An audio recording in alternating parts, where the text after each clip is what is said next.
Israel said on Thursday it was preparing for the reopening of Gaza's Rafah crossing with Egypt to let Palestinians in and out, amid a fragile ceasefire with Hamas. A dispute over the return of hostages' bodies held by Hamas threatened to derail the truce. Families of some of the slain hostages, whose bodies were returned to Israel, laid them to rest on Thursday.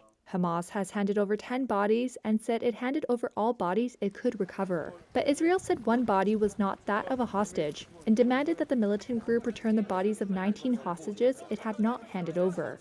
The armed wing of Hamas said it requires the admission of heavy machinery and excavating equipment into the Israel-blocked Palestinian enclave after much of it was reduced to rubble.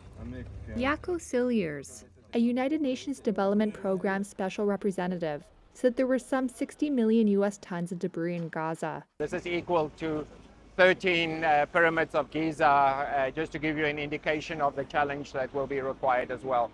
Only once the debris is removed can one start with the reconstruction and also the humanitarian needs. Meanwhile, a senior Hamas official on Thursday accused Israel of violating the ceasefire by killing at least 24 people in shootings since Friday, and said a list of such violations was handed over to mediators.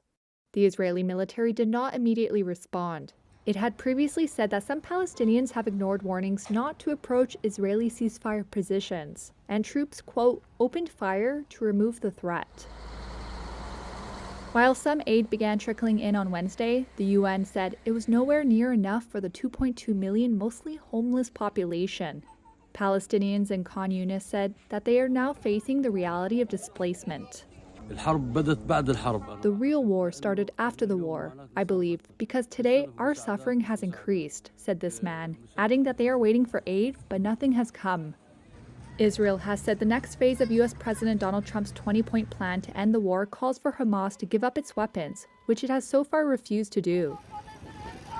Hamas has instead launched a security crackdown in urban areas vacated by Israeli forces, demonstrating its power through public executions and clashes with local armed clans. On Thursday, Trump said in a Truth Social post that if Hamas continued to kill people in Gaza, then, quote, we will have no choice but to go in and kill them. Trump did not offer details on how he would follow through on that threat.